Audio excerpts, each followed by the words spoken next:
और इस समय हमारे एक दर्शक हैं नोएडा से जॉन प्रकाशन टेलीफोन लाइन पर।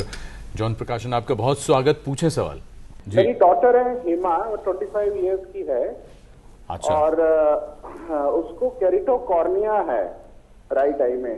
तो डॉक्टर ने उसको एक हार्ड लेंस दिया था, मगर वो लेंस पहन नहीं पाती है क्योंकि उसको बहुत डिस्टर्ब करता है आंख में। तो मैं पूछना चाह रहा हूँ कि क्या कोई और ऐसा कोई इलाज है जो मेरी डॉटर को केरिटोकॉर्निया से थोड़ा उसका इलाज हो सके। जी डॉक्टर राधिका। हाँ, इनकी डॉटर को जो बीमारी बताई गई है वो कहते हैं केरेटोकोनस।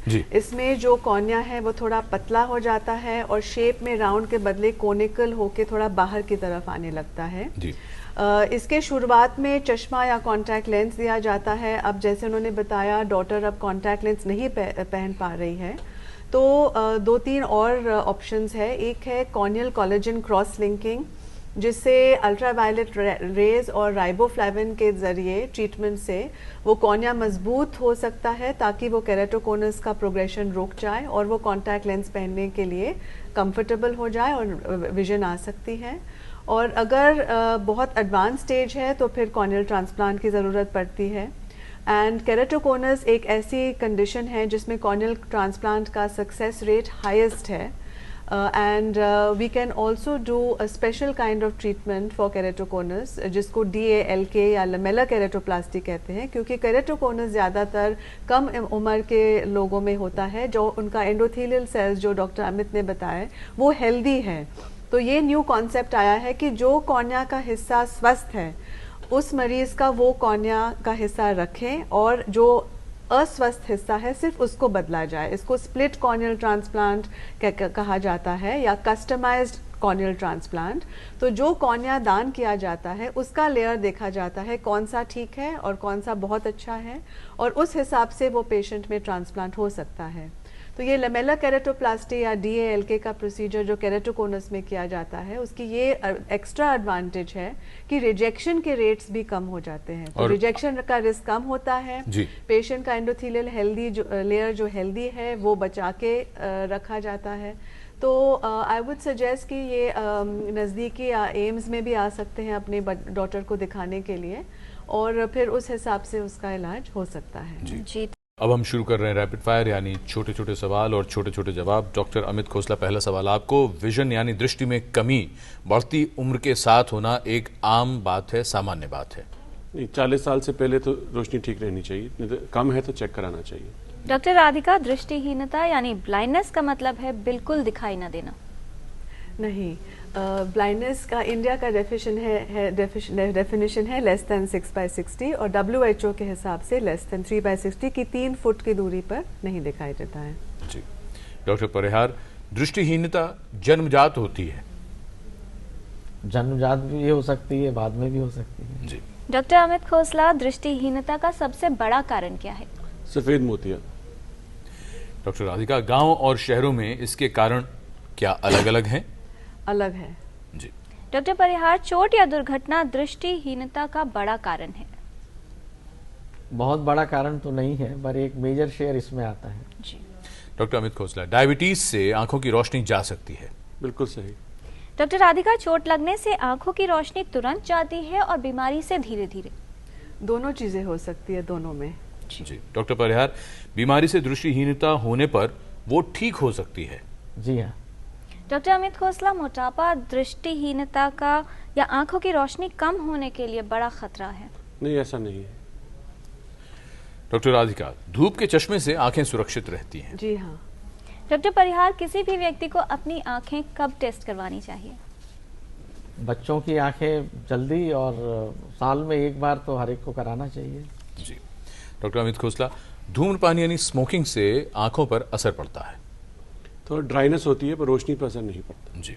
डॉक्टर राधिका, आंखों की बीमारी का पारिवारिक इतिहास यानी फैमिली हिस्ट्री होने पर खतरा बढ़ जाता है, खास तौर पर ग्लूकोमा यानी काला मोतिया का? बिल्कुल सही। डॉक्टर परिहार, क्या 65 वर्ष की उम्र की दृष्टि, जब कोई व्यक्ति 65 वर्ष का हो जाता है तो दृष्टि खोने का खतरा बढ़ जाता है? जी हाँ, क्योंकि अगर ग्लूकोमा है वो बढ़ सकता है, पर्दे की बीमारियां आगे निकल सकती हैं। जी। डॉक्टर अमित खोसला, कॉर्निया क्या है?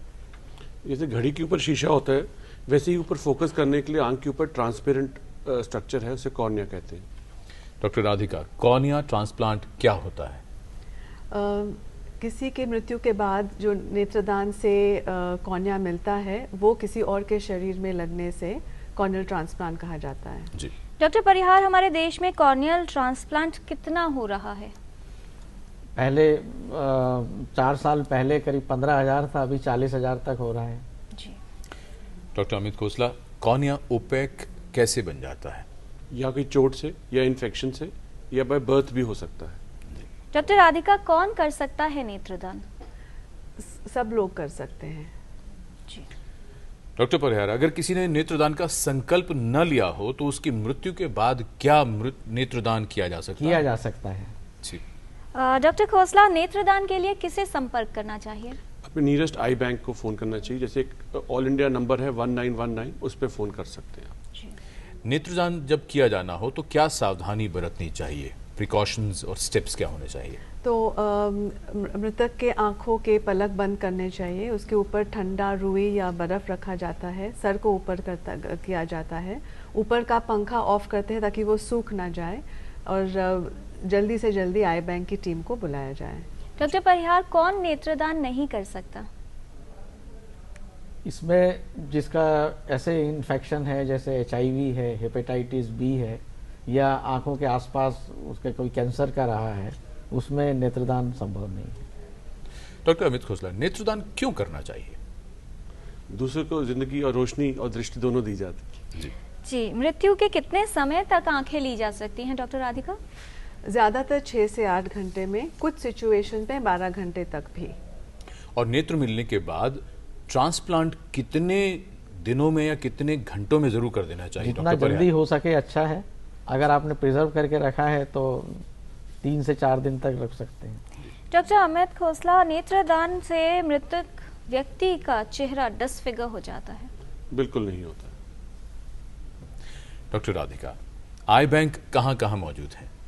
ज़्यादातर मेट्रोज और शहरों में है। आई डोनेशन सेंटर्स डिस्ट्रिक्ट लेवल तक भी है। अच्छा, जो व्यक्ति नेत्रदान करना चाहते हैं वो क्या करें? वो अपने नियरेस्ट नेत्र विशेषज्ञ या आई बैंक से संपर्क करें। डॉक्टर अमित खोसला, नेत्रदान के कारण मृत व्यक्ति के अंतिम संस्कार में विलंब होता है यानी डिले होता है। आंख निकालने में 5-10 मिनट से ज्यादा नहीं लगते। जी डॉक्टर राधिका, नेत्रदान करने वाले के परिवार को धन या कोई और सुविधा क्या मिलती है? धन नहीं मिलता है, एक पुण्य का असर मिलता है। जी डॉक्टर परिहार, नेत्रदान करने वाले व्यक्ति के परिवार को क्या लाभ मिलता है? वो उनको एक संतोष है कि उनके परिवार के जो बुजुर्ग मृत हुए हैं उनकी आंखें इस दुनिया में हैं और 2 अंधे व्यक्तियों को वो दुनिया प्रदान कर रहे हैं। जी डॉक्टर अमित खोसला, नेत्रदान सिर्फ अस्पताल में ही हो सकता है? नहीं, घर पे भी हो सकता है। डॉक्टर राधिका, क्या जीवित व्यक्ति नेत्रदान कर सकता है? नहीं। डॉक्टर परिहार, प्राप्तकर्ता यानी जिसे कॉर्निया मिलता है वो नेत्रदान करने वाले की पहचान जान पाता है क्या? कानूनन हम ये अवॉइड करते हैं। जी, और ये आखिरी राउंड, छोटे छोटे सवाल। डॉक्टर अमित खोसला, क्या पूरी आंख को ट्रांसप्लांट किया जाता है? नहीं, सिर्फ ऊपर का जो शीशा है कॉर्निया, उसी का प्रत्यारोपण किया जाता है। जी डॉक्टर राधिका, नेत्रदान करने के लिए क्या कोई टेलीफोन नंबर या संपर्क किया जा सके जहां पर? नेशनल हेल्पलाइन नंबर है 1919। और डॉक्टर परिहार, आई बैंक दरअसल क्या काम करते हैं? आई बैंक जो है एक तरह के कोऑर्डिनेटर हैं। अच्छा। वो आई डोनेशन को आगे बढ़ाने के लिए प्रमोट करते हैं। उसके अलावा वो आंखों को वहाँ रख के उसका प्रोसेसिंग होता है जब तक ब्लड टेस्ट हो रहे हैं HIV वगैरह के। उसके बाद जहाँ इनकी ज़रूरत है जी। उनको ये प्रदान करते हैं। जी, आप सभी को धन्यवाद दें। उससे पहले डॉक्टर परिहार के पास कुछ पंक्तियां हैं जो हम जरूर सुनना चाहेंगे। जी, ये मैंने नेत्रदान के बारे में सोचते हुए कल रात को ही लिखा है। जी, और मैं अपना पूरा शरीर मृत होने के बाद या ब्रेन डेथ के बाद देने की प्रतिज्ञा ले चुका हूँ। मानव जीवन बहुमूल्य है जैसा है हरित वन, नेत्रदान अनमोल जैसा है जीवन जल, पुनः जन्म हो मेरा भारत धरती पर, तैनू हरित वर्दी हर जन्म, भारत माँ तुझे शत शत प्रणाम। बहुत बढ़िया, बहुत खूब। धन्यवाद देना चाहेंगे तमाम जानकारी के लिए डॉक्टर परिहार, डॉक्टर राधिका टंडन, डॉक्टर अमित खोसला, आप सभी का। ये थी जानकारी नेत्रदान के बारे में। ख़ास तौर पर बहुत बेहतर है कि अपनी आंखों का बचाव किया जाए, और भी बेहतर है कि अपनी स्वस्थ आंखों को अपने बाद आप कोई और को दान करें और किसी और के जीवन को रोशन कर सकें। तो अगले सप्ताह जब मैं और किरण लौटेंगे टोटल हेल्थ में, तो हम एक और महत्वपूर्ण विषय पर बात करेंगे। हम बात करेंगे जॉइंट प्रॉब्लम्स यानी जोड़ों की समस्याओं के बारे में। जरूर देखिएगा अगले सप्ताह टोटल हेल्थ। तब तक के लिए नमस्कार।